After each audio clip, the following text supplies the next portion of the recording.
ಈ ಜನ್ಮದ ಜೋಡಿಲಿ camera work ಅಂದರೆ ಕ್ಯಾಮ್ರಾ ಟೀಮಲ್ಲಿ ವರ್ಕ್ ಮಾಡಿರ್ತಾರೆ. ಆ ಕ್ಷಣ ಅವರು ಟೆಕ್ನಿಷಿಯನ್ ಆಗಿ ಗುರುತಿಸ್ಕೋಬೇಕು ಅನ್ನೋ ಆಸೆ ಇತ್ತಾ ಅಂತ ಅಂದ್ಬಿಟ್ಟು ಡೈರೆಕ್ಷನ್ ಟೀಮಲ್ಲಿ ಮತ್ತೆ ಟೆಕ್ನಿಕಲಿ ಅವ್ರದ್ದು ಒಂದೊಂದು ಇದಿದೆ ಅವ್ರದ್ದು.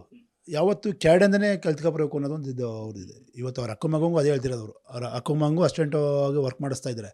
ಅಂದರೆ ಸ್ವಲ್ಪ ಇಲ್ಲಿಗೆಲ್ಲ ಅರ್ಥ ಆಗಬೇಕು, ಕಷ್ಟ ಸುಖಗಳ ಅರ್ಥ ಆಗಬೇಕು. ಏಕಾಏಕಿ ಹೀರೋ ಆದರೆ ಏನೂ ಗೊತ್ತಾಗಲ್ಲ ಅನ್ನೋ ಉದ್ದೇಶಕ್ಕೆ ಅವ್ರು ಗ್ರೌಂಡ್ ವರ್ಕಿಂದನೇ ಮಾಡ್ಕೊಬರ್ತಾರೆ ಸರ್. ಪ್ರತಿಯೊಂದು ಚಾನಲ್ಗೂ ಕ್ಯಾಮ್ರಾ ವರ್ಕ್ ಆಗಲಿ ಏನು ವರ್ಕ್ ಮಾಡಿದ್ರು ಮಾಡ್ಕೊಬರ್ತಿದ್ರು ಸರ್. ಮೈಸೂರು ಅಂತಂದರೆ ತುಂಬ ವಿಶೇಷವಾದ ಪ್ರೀತಿ ಆ ಊರ ಮೇಲೆ ಮತ್ತು ಅಲ್ಲಿರೋಂಥ ಗೆಳೆಯರ ಮೇಲೆ. ಮೆಜೆಸ್ಟಿಕ್ ಆದ ನಂತರದಲ್ಲಿ ಅಂದರೆ ಅಲ್ಲಿ ಮೈಸೂರಿಂದ ಬೆಂಗಳೂರಿಗೆ ಅಂದರೆ ಇಲ್ಲಿಗೆ ಬರ್ತಾರೆ ನಿಲ್ಸೋಕ್ಕೆ ಅಂತ ಬಂದ್ಬಿಟ್ಟು ಆ ಸಂದರ್ಭದಲ್ಲಿ ಬೆಂಗಳೂರು ನೆಲೆಯೋರಕ್ಕೆ ಎಷ್ಟು ಕಷ್ಟ ಆಯಿತು ಅಂತ ಆ ಸಂದರ್ಭದಲ್ಲಿ? ತುಂಬ ಕಷ್ಟಪಟ್ಟಿದ್ದಾರೆ ಸರ್. ತುಂಬ ಕಷ್ಟಪಟ್ಟಿದ್ದಾರೆ. ಅವತ್ತು ಯಾವತ್ತೂ ನಮ್ಮ ಹತ್ರ ಅವರು ಹೇಳ್ಕೊಂಡಿಲ್ಲ, ಕಷ್ಟಪಟ್ಟಿದ್ದಾರೆ ಸರ್. ತುಂಬ ಶ್ರಮ ಪಟ್ಟಿದ್ದಾರೆ. ನೀವು ಬರ್ತಾ ಇದ್ರಿ ಶೂಟಿಂಗ್ ಸೆಟ್ಗೆ ಅಥವಾ ಯಾವ್ದಾರು ಶೂಟ್ ಇದ್ದಾಗ ಅವ್ರ ಜೊತೆ? ಶೂಟ್ ಇದ್ದಂಗೆ ಬರ್ತಾಯಿದ್ದ ಅಷ್ಟೇ ಸರ್. ಬರ್ತಾಯಿದ್ದ ಅಷ್ಟು. ಅವ್ರು ಯಾವತ್ತೂ ಕಷ್ಟ ಅಂತ ಯಾವತ್ತೂ ಹೇಳ್ಕೊಂಡಿರಲ್ಲ ಅವರು. ಹೇಳ್ಕೊಳಕ್ಕಿಲ್ಲ. ಎಷ್ಟೇ ಇದು ಅವರೇ ನಿಭಾಯಿಸ್ಕೊತಾರೆ ಅಷ್ಟೇ. ನೋಡೋದು ಚೆನ್ನಾಗಿ ನಗ್ನಗ್ತಾನೆ ಇರ್ತಾರೆ ಅಷ್ಟೇ. ಮೆಜೆಸ್ಟಿಕ್ ಸಂದರ್ಭದಲ್ಲಿ ಮೊದಲ ಸಿನಿಮಾಗೆ ಈ ಮಟ್ಟದ ಒಂದು ದೊಡ್ಡ ಗೆಲುವು, ಒಬ್ಬ ನಟನಾಗಿ ನಿಂತ್ಕೋತಾರೆ ಅಂದ್ಕೊಂಡಿದ್ರ ಮೊದಲ ಸಿನಿಮಾದಲ್ಲಿ ಈ ಮಟ್ಟಕ್ಕೆ ಗೆಲುವು ಸಾಧಿಸ್ತಾರೆ, ನಂತರದಲ್ಲಿ ಸ್ಟಾರ್ ಆಗ್ತಾರೆ, ಸೂಪರ್ ಸ್ಟಾರ್ ಆಗ್ತಾರೆ ಅಂತ? ಇಲ್ಲ ಸರ್. ಅವ್ರ ಭಯ ಅನ್ನೋದಿತ್ತು. ಜನ ಯಾವ ಥರ ರಿಸೀವ್ ಮಾಡ್ತಾರೋ, ನನ್ನ ಹೆಂಗೆ ಇದು ಮಾಡ್ತಾರೋ ಅನ್ನೋ ಭಯ ಇತ್ತು. ಅದು ಓಪನಿಂಗ್ ನೋಡಿದ್ಮೇಲೆ ಅವ್ರಿಗೆ ಕಾನ್ಫಿಡೆಂಟ್ ಬಂತು. ಜನ ನನ್ನನ್ನು ರಿಸೀವ್ ಮಾಡ್ಕೊಂಡಿದ್ದಾರೆ ಅಂತ. ಅವರು ಇವತ್ತಿಗೂ ನಮ್ಮ ರಾಮಮೂರ್ತಿಯವ್ರನ್ನ ಇವತ್ತಿಗೂ ಅವರು ಯಾರ ಮುಂದೆ ಬೇಕಾದರೂ ಇದು ಮಾಡ್ತಾರೆ. ಇವತ್ತಿಗೂ ರಾಮಮೂರ್ತಿ ಅಷ್ಟೇ ಗೌರವ ಕೊಡ್ತಾರೆ. ಅವ್ರು ಕೂತಿದ್ರೆ ಅವರು ಅವ್ರ ಪಕ್ಕ ಕೂತಲಕ್ಕಿಲ್ಲ, ನಿಂತ್ಕೊಂಡೇ ಗೌರವ ಕೊಡ್ತಾರೆ ಅವರು. ಇವತ್ತಿಗೂ ಅದೇ ಮೇಂಟೈನ್ ಮಾಡಿದ್ದಾರೆ ಸರ್ ಅವರು. ಈ ಭಯ ಅನ್ನೋ ವಿಚಾರದಲ್ಲಾದರೆ ಯಾವ ಥರ ಅಂತಂದರೆ ಅಂದರೆ ಸಿನಿಮಾ ಆಯ್ಕೆಗಳಲ್ಲ ಅಥವಾ ನನಗೆ ಈ ಥರ ಸ್ಕ್ರಿಪ್ಟ್ ಒಗ್ಗುತ್ತಾ ಅನ್ನೋ ವಿಚಾರದಲ್ಲ, ಯಾವ ಥರ ಭಯ ಪಡ್ತಾರೆ ಸಿನಿಮಾ ವಿಚಾರದಲ್ಲಿ?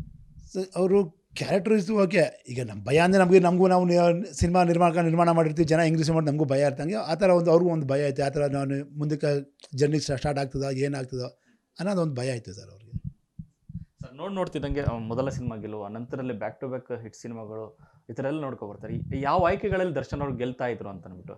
ಡೈರೆಕ್ಟರ್ ಆಯ್ಕೆನಲ್ಲ ಅಥವಾ ಸಿನಿಮಾ ಕಥೆಗಳ ಆಯ್ಕೆನಲ್ಲ ಅಥವಾ ಒಳ್ಳೆ ಪ್ರೊಡಕ್ಷನ್ ಒಂದು ಟೀಮ್ ಇದೆ ಅನ್ನೋ ಒಂದು ವಿಚಾರದಲ್ಲ?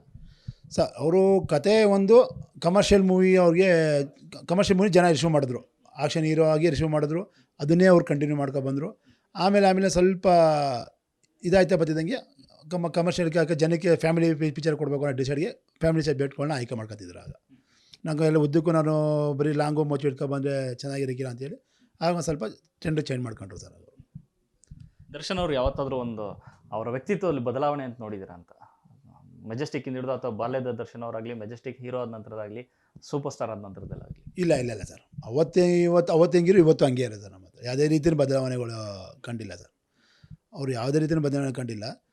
ಅದು ಸುಮಾರು ಜನ ಮಾಡಿದ್ದಾರೆ. ಅವ್ರು ಮಾಡಿದವರಿಂದ ಅವ್ರಿಗೆ ಮನಸ್ಸು ನೋವಾಗಿರ್ಬೋದು. ಯಾರು ಸಹಾಯ ತಗೊಂಡು ಅವ್ರಿಗೆ ಯಾವಾಗ ಇದಾಗಿದೆ ಆಗ ಅವ್ರಿಗೆ ಸ್ವಲ್ಪ ನೋವು ಬೇಜಾರಾಗಿರ್ಬೋದು.